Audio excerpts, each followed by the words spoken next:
అలాగే వెనకత లొట్ట వేటతో కూడా దమ్ చేసుకోవచ్చు.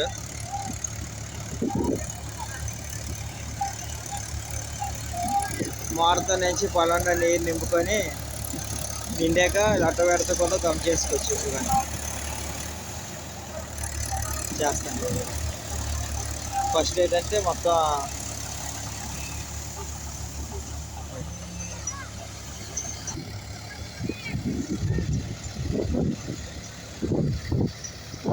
లొట్ట వేటతో కూడా దమ్ చేస్తాను. చూసారా ఇదైతే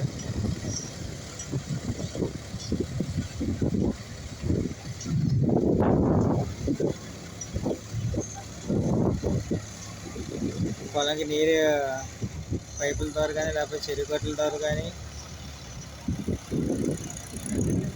నీరు కాలువ ద్వారా కానీ వదులుకున్నాక అప్పుడు ఇలాగా దమ్ చేసుకోవాలన్నమాట.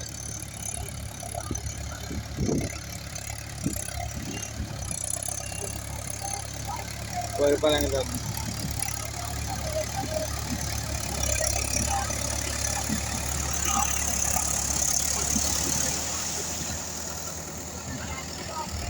ఇలా ప్రతి ఒక్కరు కూడా చేసుకోవాల్సిందిగా వరి దమ్మకి లొట్ట వేటతో కూడా చేసుకోవాల్సిందిగా మరి కోరుతున్నాం. Thank you.